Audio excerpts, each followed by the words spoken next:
Right, hi guys. So out early morning with the Sony A7riv, the 100-400 gmaster. Yeah, -8 degrees plus the wind chill factor, probably about -12. Not very pleasant, but still very pretty.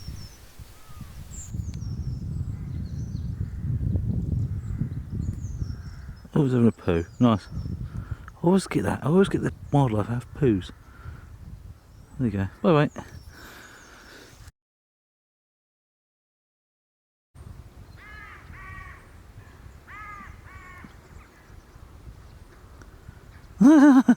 That was funny. Are they messing around?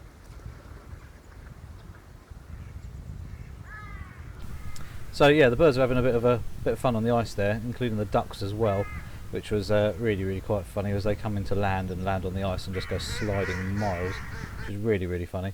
But yeah, so yeah, just a lovely morning, but really cold, really windy, but not the end of the world.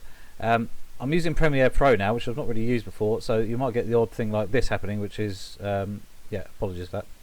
One thing I did notice about this, watch this coming now, the autofocus moving very quickly onto the few droplets that drop down in front of that icicle there. It's in front of me, so I was very impressed how quickly it reacted, which is really cool. The autofocus on the 100-400 gmaster, it seems to be very quick. Also, it seems to be gives you a lovely bokeh in the background, but also you can focus really quite closely as well, which is really nice. So it suddenly becomes very usable, especially at 100-400. Obviously, once you stick the 2x converter on, it's a different matter in some respects, but you still can focus very closely with that converter on as well, which I noticed. But yeah, so I thought I'd try and capture some icicles. As you can see here, filmed at 120 frames per second, and just dripping away. A little thaw started to happen. The sun was coming up. It was quite warm in the sun, but as soon as the wind started raising and lowering and you know, coming and going, you soon knew it was still winter and it was still cold. So that was but it's such a beautiful day, really lovely. Glad I went out, glad I got up early. Anyway, here's some of the droplet shots. So literally I just filled the buffer up on the A7R4 a couple of times to get some interesting shots here, which was actually turned out rather well. Up to 1/8000th of a second. A couple of shots like this where obviously it was just about to drip, but you got the image the other side. This is where it was capturing random stuff like this. You can't even see that with your naked eye. It's happening so fast. And this is where the resolution really comes into its own. The fact you can crop in quite nicely without any issues whatsoever. That's the full size image there. It's working rather well. These shots here are at 800mm, so ISO 1000 or 1600, 1/1000th of a second shutter speed, and f11, and it was focusing really well on the blue tit here that was actually I think eating the seeds or getting something out of the seeds on, or the buds, or rather on the plants and tree. But they bounce around all over the place. They do not hang about. They all little darty animals. So to capture some shots like this, I was really pleased. And actually having that 2x converter really lets you get a little bit closer, especially to the small birds like this. Not so important with the big birds like owls and things, but having that option just to get an extra 200mm without cropping really gives you that nice you know, image. You do need really good light for this. It was a lovely sunny morning, but I was still up to like 1000 ISO plus, but it was absolutely fine. I haven't done any noise reduction at all on any of these apart from one, which you will see, just to show you the difference. But to be fair, it's pretty good. The focusing working brilliantly. You know, absolutely got the bird. Missed the bud there, which has worked really nicely. But yeah, he was bouncing around all over the place. So there's loads of shots that I kind of missed him because he was either upside down behind the tree, or behind the branch rather, and you know, it was quite difficult. But the background's awesome. That was actually the castle. So that's the sandstone being lit by the sun in the morning, giving me a really soft background. It's about 100 feet away, I suppose, across the moat, and you know, it just really gave me a really lovely background. He was lit by the sun nicely. The light was really soft. So this shot here is it's just out of the camera basically. Haven't really done anything to it. The next shot has actually been through Topaz denoise AI, and I've just given it a little bit of a clean, and that's a massive cropping.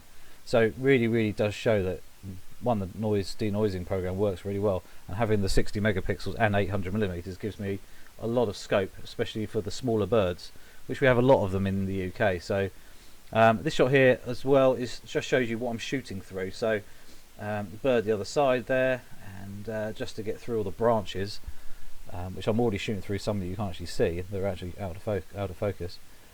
And then into this shot here, he's actually, you can see, yep, I can see a little bit of noise in the background, but actually the bird itself, and now I'm shooting at sort of ISO 3200, but to give me a 1600th of a second shutter speed or thereabouts.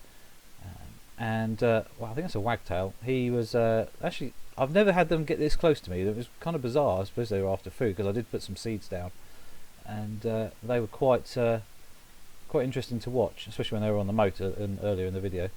A couple of shots here of the castle, and I've left the black lines down the side so you can actually see the full size image, rather than it being cropped in a little bit to 16:9.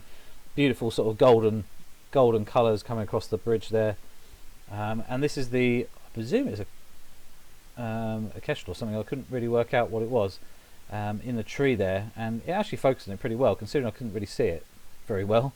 The camera picked up on it straight away, and that's at 800mm, so not cropped in at all, where the other one was at 400. So it just shows you the magnification you can get. I've bumped up the ISO there and gone to small flexible spot because he was stationary. He was there for a couple of minutes. This shot here, 400mm, and I just thought it was a lovely colour in the sky, and a little bit of the castle there, and the snow in the fields behind, which worked quite nicely as an image. So yeah, that was pretty cool. Bunny rabbit sitting in the snow, don't know why. It just sat there. I presume it came outside and went, oh, snow. Not really sure, but anyway, it was he was miles away, so that was a bit of a crop in. Even at 800, he was right up on the top of the field. So I just thought it was quite cool. I presume it's just a thrush, isn't it? I believe. I always get confused with the female blackbirds and the thrush, but I think this is a thrush. They were running around getting worms and things out of the ground, splashing around in puddles when they could find one. Here's the old wagtail shooting through the fence because they were in the way, unfortunately. So they weren't playing ball where I wanted them. I was hoping they were going to go up on the fence, because that's where I put a few seeds to try and entice them, but they didn't. They stayed on the ground. And just showing you 1/320th of a second isn't fast enough to freeze a bird just taking off at all. They're really quite rapid, so over 1,000th of a second is needed by a long way, and that's a full image again there with no cropping.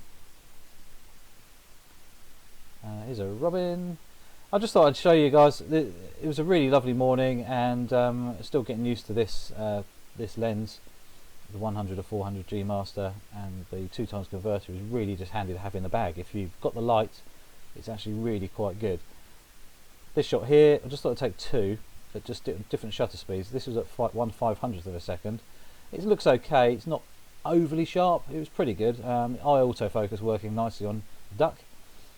And this one here is 1,000th of a second, and it seemed to come out much sharper generally. And at f11 ISO 1600, a little bit of a clean up, and looked pretty good. So but also a slightly darker image with the lit areas was a little bit more pleasant for the eye. This is the old wagtail sliding around on the ice, and that's the last shot, guys.